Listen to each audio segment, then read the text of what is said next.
Hi, I'm Park Howell, and welcome to the Business of Story, where we have a brand new ebook waiting for you, absolutely free at businessofstory.com. It's called The 5 Stages of Grief in Telling Your Business Story, How to Overcome Story Fright to Grow Your Leadership, People, and Organization. In it, we help you deal with things like denial, that story actually works, or anger, I don't know how to tell a story, bargaining, I'll do anything but tell a story, depression, I have no good stories to tell, and finally, we're going to land you on acceptance of the power of story in your life. You'll become a master storyteller when you go to businessofstory.com and download your free ebook right now, and then start living into your most potent stories. I thought it was just a stupid picture of a pig in the ocean. But after hearing that story, I had to have it. Now I wasn't just buying a picture. I was buying a story. Story literally made the picture worth more money to me. That's what businesses are about. People buy brands. People buy stories much more than anything else. I work with a lot of big enterprise companies, but let's just say I always tell folks, drop the PowerPoint, close your laptops, start with your story. If you want people to get engaged and you want people to act, you have to tell them an emotionally powerful story. That's with great characters, it's with uncertain outcomes, and it's with high stakes and drama. All business strategy is a story.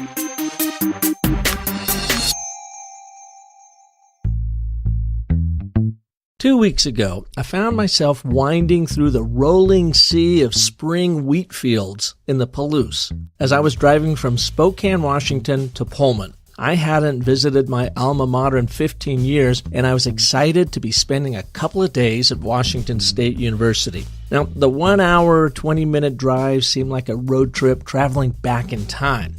Not only had the landscape not changed much on the Washington-Idaho border since I went to school there, but when I fired up my gray Toyota Altima from Enterprise at the airport, the Wilson Sisters of Heart pounded from 98.9 KKZK, the classic rock station that was already turned way up in my rental ride. Barracuda.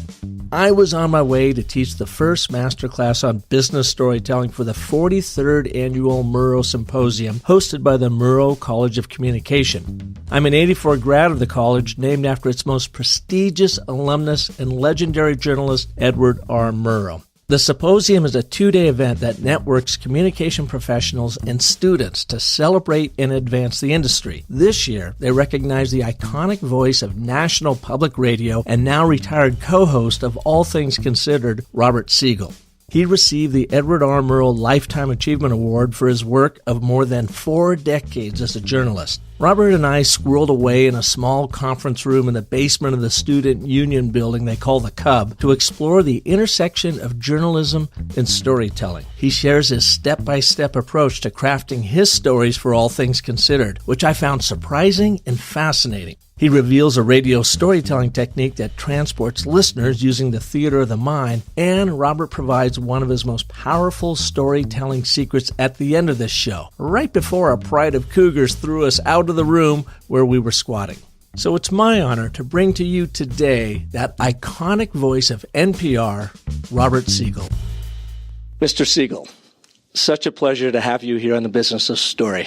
Park, it's my pleasure to be here. You know, Joseph Campbell, whose work I followed quite a bit and has helped inform the work I do, often said when you follow your bliss, doors will open where you did not know there were walls. And I think this is kind of a moment for me today because I've followed my bliss of studying story and trying to understand as human beings how we can connect on a better level, more understanding, honest level through the power of story. And here I sit across the table from one of the legends in journalism and storytelling, and it's well, legendary or not, I followed my bliss to do radio, and I spent several very happy decades doing it, and I'm now retired. I feel blessed to have found my bliss.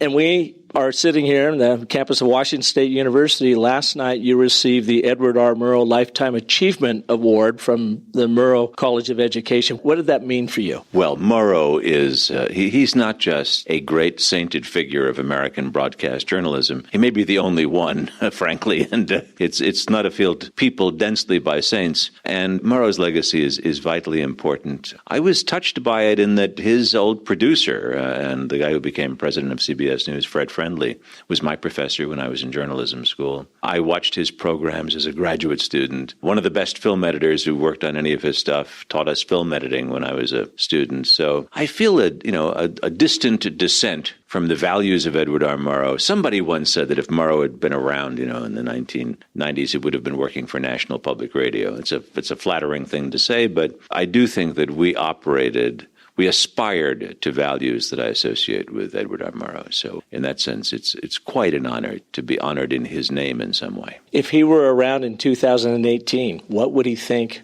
would be with what's happening right now? I think that's a difficult and potentially unfair question. I'm sure he would be utterly mystified by what's going on. He was of a generation that believed and had some reason to believe that a truthful story or argument, well laid out, documented, justified, and persuasively presented, clearly would win the day, because we are rational people after all. And we live in a world where our views of ourselves are more complex than that. We do understand that emotion and the perspective of different peoples from different backgrounds help shape the way people perceive events. And when confronted with what Ed Murrow might have seen as an inarguable fact, we have people who can simply ignore it and say, well, that's what he says. So Murrow might be very disappointed in what we've become. I think he'd be very disappointed with mass media and what it's become. In general. I think so, yeah. I think it's missing an idealism that he obviously thought should animate radio and then television. There have been a lot of great questions posed to you over the last 2 days in some of the panels I've sat through. And just recently, just an hour ago, and the question came up, is this the worst time for media? And in your 40 years with NPR and then time before that, how do you characterize today in media? It's the worst season for verbal abuse of the media. As for it being the worst season for the media, I would say the Nixon years were worse. Now, I was a much younger guy at a small radio station in New York City during the Nixon years, so I didn't feel the heat of those days. But Nixon's White House went after people. And not just journalists. I mean, remember, the part of what got him impeached by the House was his White House staff organizing a burglary into the office of the psychiatrist of Daniel Ellsberg, who had leaked the Pentagon Papers, so as to find dirt on Ellsberg, basically. Mm-hmm. They started an FBI investigation of Daniel Shore, then of CBS News, later for many, many years of NPR, on the ridiculous pretext of considering him for a job, while Nixon put him on the White House enemies list, which Dan famously, covering a Watergate hearing, read this newly released list and saw his own name on it and broadcast that. They broke up what many people had hoped would be a national public television network with the same kind of national news program and national reporting staff that CBS, NBC, ABC had, and broke it up by insisting on localism being the guiding principle. That is, we shouldn't have these big national networks based in the East Coast. The good folks of Houston know much better what should be on the air in Houston. And was that idea that they would be weakening the power if it wasn't a nationally produced program? I think weakening is an understatement. Crippling, killing would be more like it, that you would have local community leaders who in conservative parts of the country would be much more conservative. They might be more liberal elsewhere. But it would prevent there being a national journalistic force on non-commercial television that would be as influential as a big commercial network. What happened was all the programs we may think of as being PBS programs, the news hours, say, became a co-production of the public station in New York and the public station in Washington. The science program would be produced by WGBH in Boston, and they would produce the cooking show with Julia Child, let's say. And the system was decentralized. Decentralization was a very trendy idea in the 1970s. It had supporters on many different sides. But in the case of a network, it tended to prevent there being a powerful new national voice. And yet NPR survived that. Yes, we were so small they forgot to destroy us.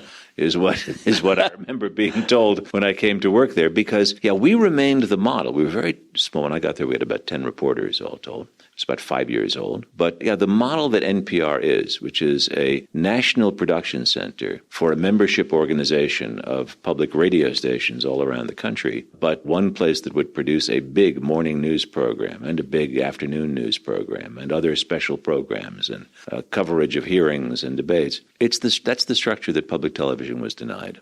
And I think it took public television a very long time to have a core of reporters to the extent that today the NewsHour has, who might cover stories for public TV audience. It's tough. So, Robert, your voice is absolutely synonymous with NPR. Now that you're gone. I'm gone. What are they going to do, Murrow? How are they going to find that voice? The voices there will now be synonymous.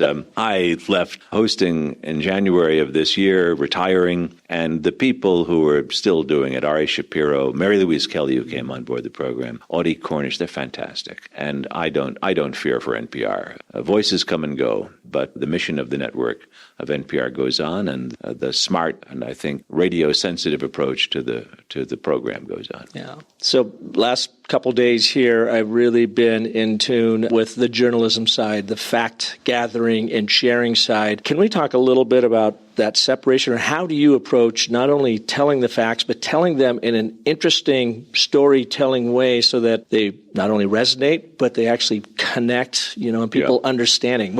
How do you go about that? Well, people do it in different ways, even at NPR. For me, when I go out and do a reporting assignment and do a story that airs, to me, the best way of radio storytelling is the way that I really learned from colleague Scott Simon, whom we hired I was involved in hiring him many years ago, and which really has a lot to do with the way Canadian radio was produced on a program called Sunday Morning.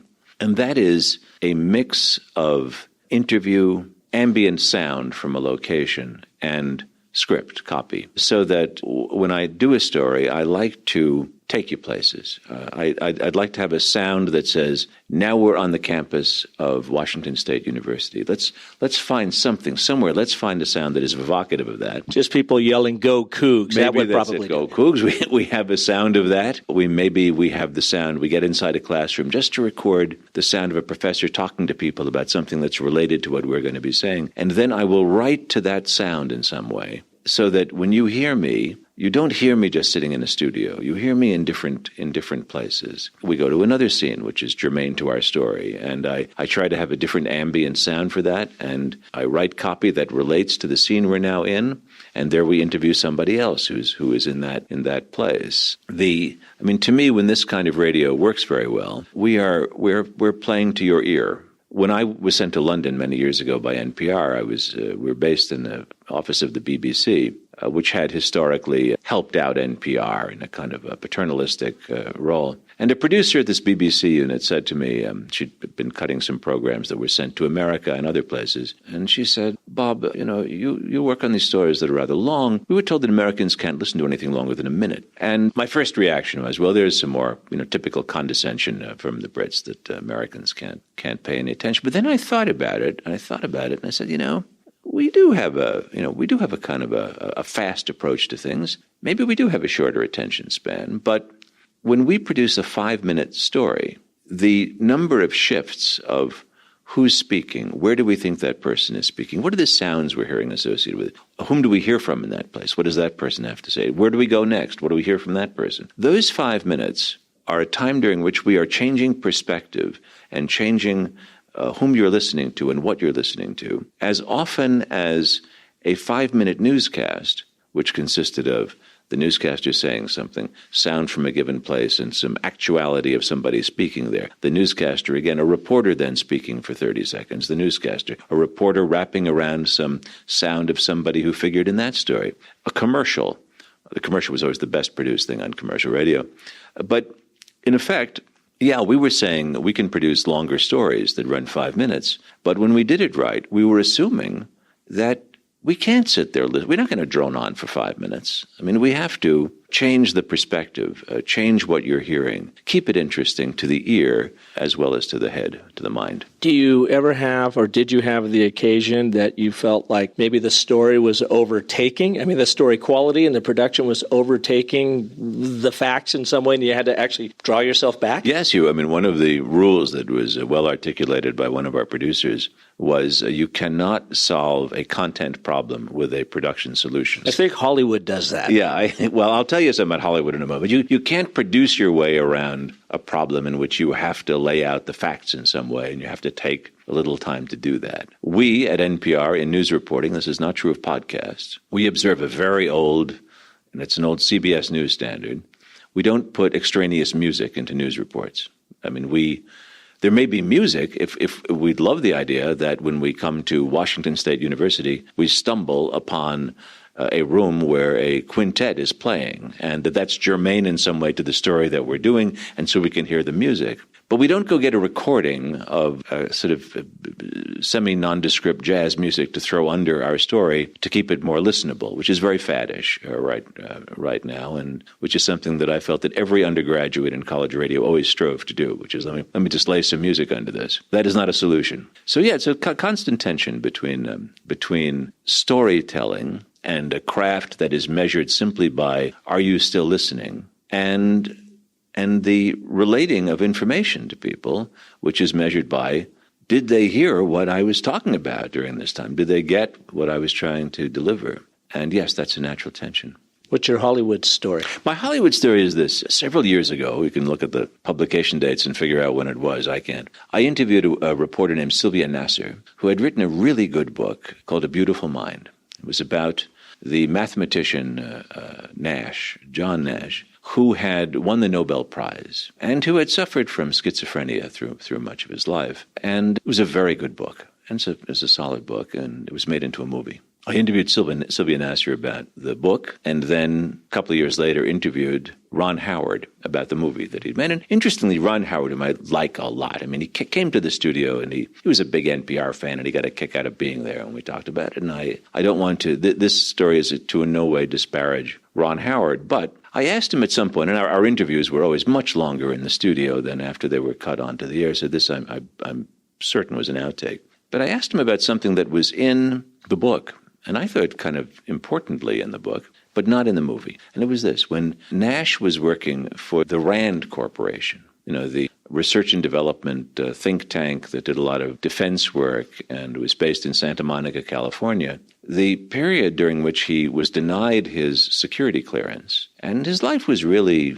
thrown into some chaos, was when he was arrested in a public men's room on what used to be politely called a morals charge. Mm-hmm.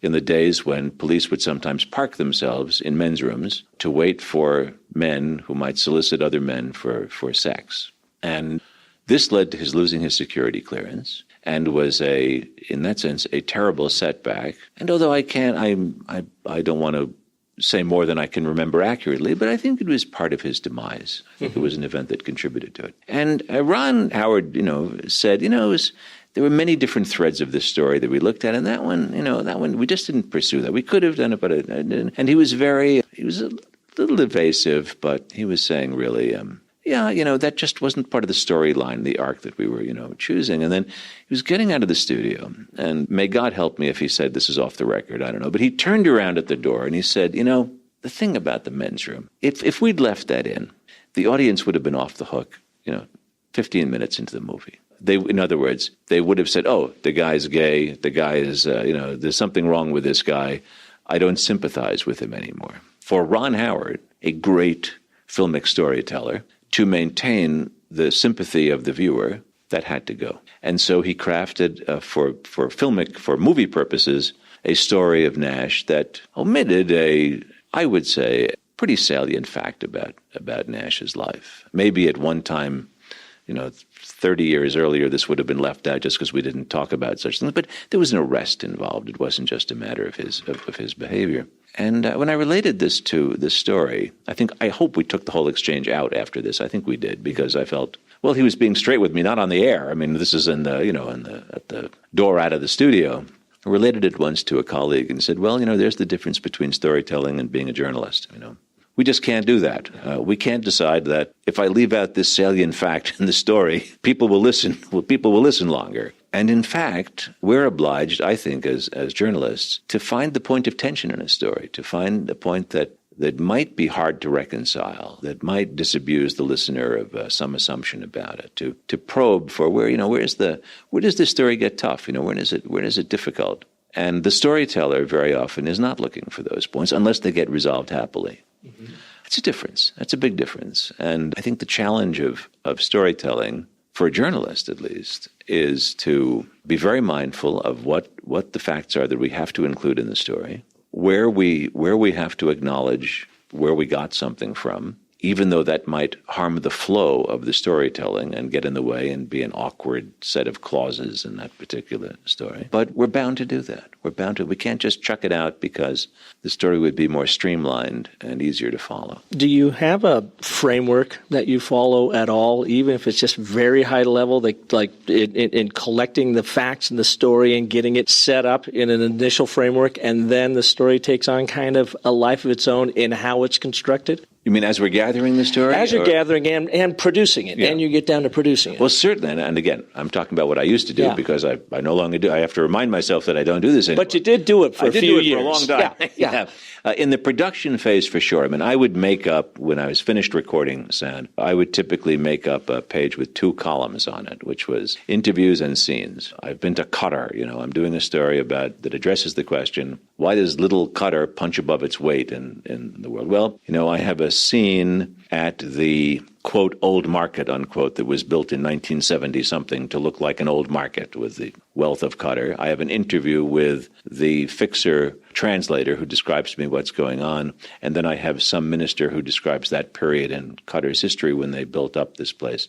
These two will go together. I have a scene at the Avant-Garde Art Museum which epitomizes the Emir's family's gathering of modern art that often offends ordinary Qataris. And I have an interview about, say, the mores of the Qataris and what they resist. I'll make up scenes and interviews, all of which do they go together in some way. If the scene goes no place and relates to no information, too bad. I wasted that, So hour. you are thinking in story structure at this point. You know what your theme is. How does Qatar punch above its weight? Yes. So, okay. Oh, yes. Now that I have this, I want to have an interview, somebody who's going to be the spine of the story, the main resource I'll lean on. In this case, it was an American who was a professor at Georgetown University's Qatar branch. Mm-hmm. So I have him. He's very important. I have his tour of the Georgetown building in the education city in Qatar that he's giving me. So I have something that's scenic. I'm going to write that in a way I hope that people could imagine him showing me around what he's doing. But actually, I've interviewed him. My big sit-down with him was in Washington before I went to Qatar in the first place. So when I'm in the field, we're constantly thinking, what's the scene? Where is this going to be? I want the interview, and let's look around for something and find something that will get us into this orally, as in, to the ear. The first time that I had a field producer, it was new to me, this whole idea. Radio to me was an individual. I was a Lone Ranger. I guess the Lone Ranger wasn't an individual. He had Tonto. Yeah. But the first time that I worked with a producer, the producer was another former Murrow Career Achievement winner, Deb Amos. Oh, really? Who was not yet a reporter in her own right. And we were doing a story in Germany, in East and West Germany. The country was still divided, obviously. And we went to a German army base, a base of the Bundeswehr, the West German army, right near the inner border. And the subject really was about this kind of, we were really going for a scene. This was the kind of base which, under NATO war plans, would have been given use of tactical nuclear weapons. And those weapons, given the range that they had, would have landed in the other side of Germany. And the East German army, with Soviet forces, would have some weapons that would get as far as West Germany. So the nuclear arms race posed certain problems to the Germans, as you can imagine. And Deb had recently been to a Berlin course, Deb Amos, teaching high-level production and teaching us that when we say, she learned that if you're going to record, let's say, an awards ceremony at Washington State University in the ballroom, rather than just only have the recording of the dean speaking at the podium, telling everyone what's going, since you're going to be writing over this scene, also record from the back of the room, the way a cameraman would take a long shot of the speaker, get an audio long shot, so that when you as the reporter later will write about something happening in this place, you won't be writing competing with the loud close-up sound just that's turned down in volume, but rather the distant sound that always was distant and that more comfortably will be in the distance. And so Deb puts this to work. The commander of the base. We arrive there at the inner border by helicopter, and as we come down, Deb asks if she could just record, because we're doing this in stereo, the helicopter going up and down, and the commanding officer, I guess he was a general of some kind, I don't know, said, all right, and sat there recording, and the helicopter went up and came down, and he said, is that okay now? And Deb said, well, I need a long shot right now, so let me go across, just as if she were shooting film. She takes the microphones, walks about 50 yards farther away or something. And she wants to get that ambient sound. She wants to get that ambient sound. The better yeah. Now in the distance. So she asked him, could we have the helicopter take up one, and he looked quite stunned by this request. But in the days when West Germans tended to do whatever visiting Americans suggested they do, he said, all right, go ahead. And so she had the helicopter go up again and go down. As she's doing that, she's thinking, and I can't even remember if we used the helicopter sound in the documentary we produced, but she's thinking, I'm going to need these sounds that will illustrate preparedness in West Germany for a war across the inner border that they obviously all hope will never happen. But and so you're doing that then and there. You're doing that then and there. So you're really playing to the theater of the mind. You want to be able to give that sound so that your audience can picture it. They hear it, but they picture it in their own mind. Yeah. And then you set up your scenes. You go through this. This is fascinating to me, by the way. I got a degree here in music composition and theory. Now, I knew I was never going to make any money in the music business, but I was fascinated by how the masters put together their sonata allegros and everything else. So to me, this is like I'm studying it all over again, but from the storytelling side. So you get your theme, you find your scenes, you have your interviews down, and then you go and get the nat sound. That's right. You bring that sound in, then you write your story. So you're playing off of that sound. Yes. Now, in this case, I'm gathering some of the natural sound before I've sat down for the interview certainly with the military commander. And in that case, I think I had already interviewed two members of the Bundestag, of the German parliament, of opposing parties with opposing views on deploying new nuclear weapons in Germany. So as I'm out there gathering material, I am gathering information, and I'm also gathering natural sound, and I'm doing interviews. And in those days, this was 1982, I think, I would travel very often with a producer and an engineer. So the producer, and I say Deb Amos was my producer, she was my partner journalist on this project. I mean, we're both in this. The project we did was initially my idea. She was, booked any number of interviews on it and figured out our itinerary. But we also had an engineer who was recording, and a great recording engineer. In that situation, while I'm interviewing someone, Deborah could be taking notes on the interview and figuring out exactly what we have and what we don't have, what I have to do. We did away with that. Nowadays, our producers are holding the microphones. And so you're still thinking as you're doing this, what do I have? Have I gotten to all the points? Are there sounds that relate to these things? But it's there from the beginning. I remember on that very trip, we went to a city in West Germany, which was to be a base for cruise missiles, or Pershing II missiles, I guess. Bitburg, which was a big Air Force base, and a big NATO town.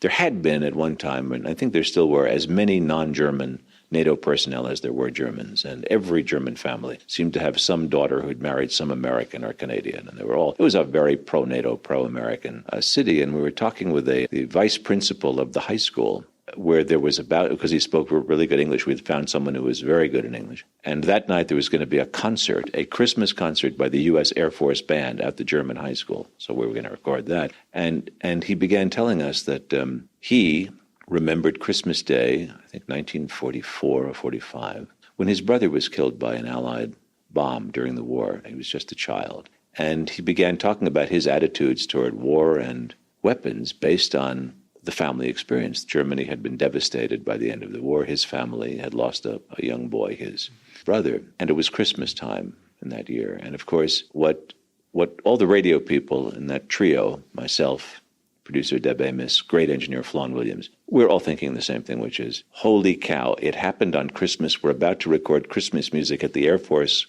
band Christmas concert in this high school. This is meshing together. We've got we have a sound that's going to mesh together and make a lot of sense and be very visual. So it wasn't the most sensitive response in the world, but that was a piece where everyone seemed to come equipped with an interesting sound image. We had an anti-war activist who was also who was a kind of a real amateur. I mean, he was a doctor, but he was very new to any kind of political activity, and he was all emotion and all idealism and not very practical. And he was also trying to learn to play the xylophone, and wasn't that far advanced, and played for us and kept on making errors and trying to play a tune from Franz Schubert's Winterreise. And the amateurishness, the eager amateurishness of his musicianship was a perfect metaphor for the substance of our conversation about weapons and war. And his eager amateurish passion for activism. Exactly. So, and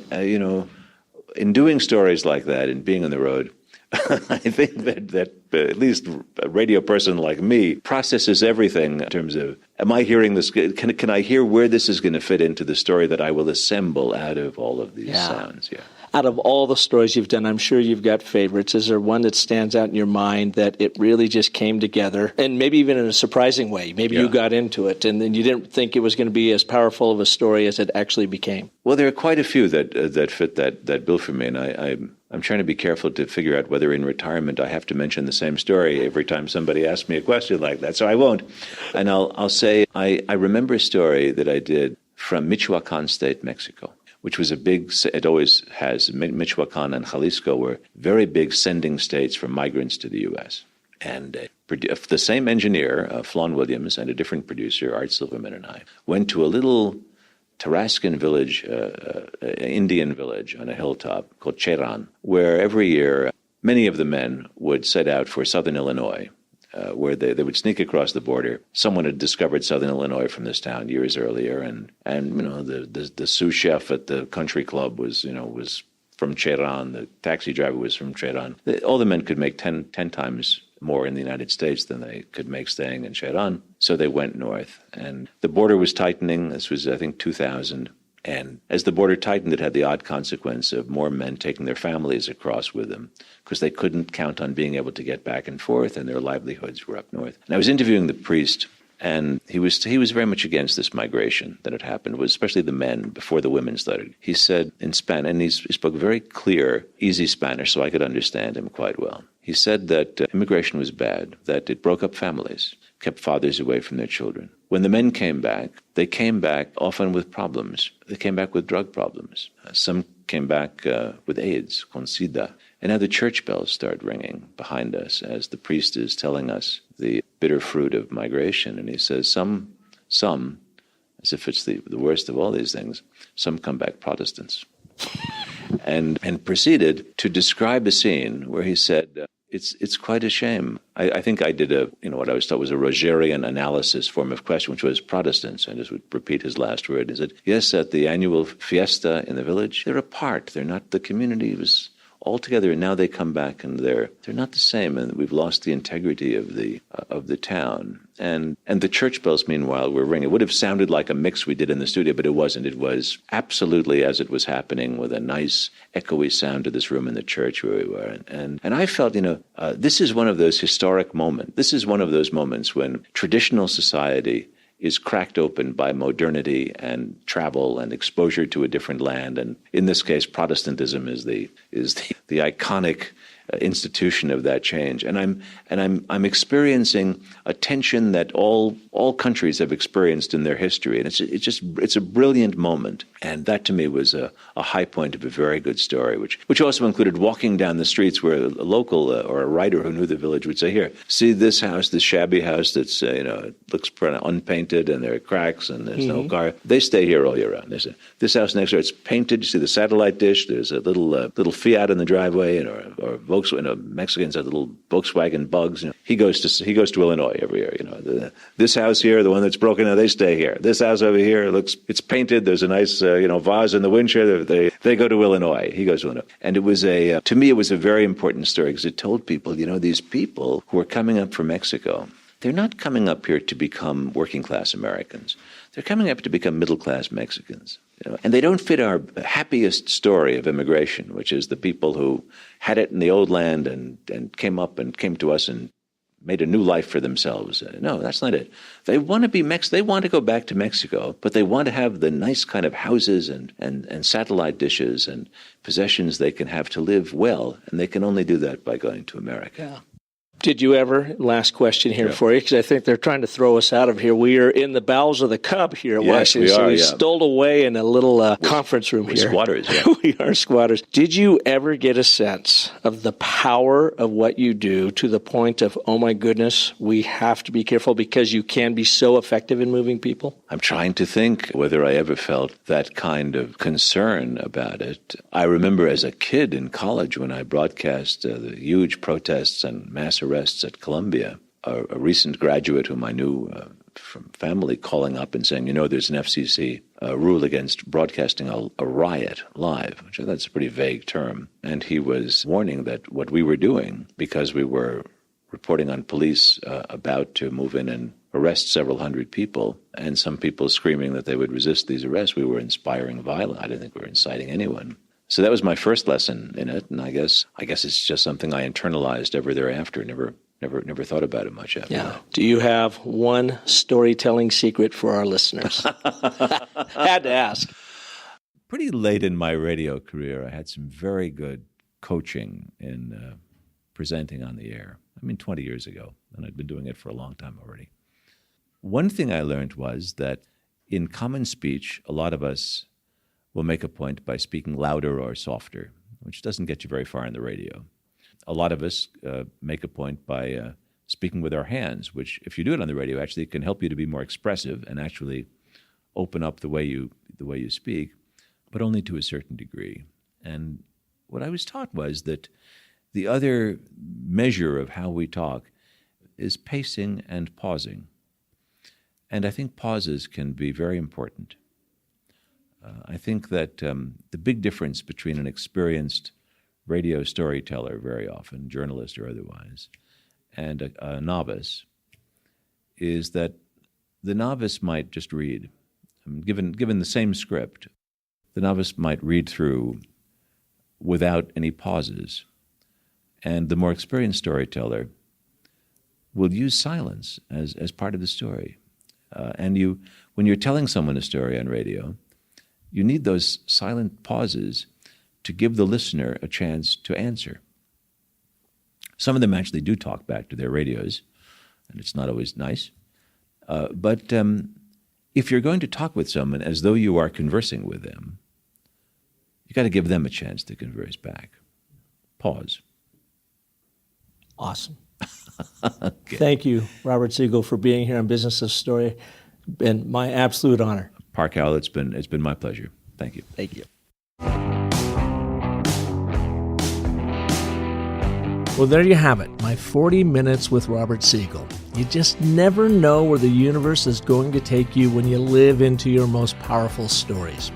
I would like to thank Carol Kowalski, Director of Development at Washington State University Edward R. Murrow College of Communications, for inviting me to speak at their 43rd Annual Murrow Symposium, and Corey Wilder, Director of Marketing and Clinical Assistant Professor at Murrow College, for making this interview happen.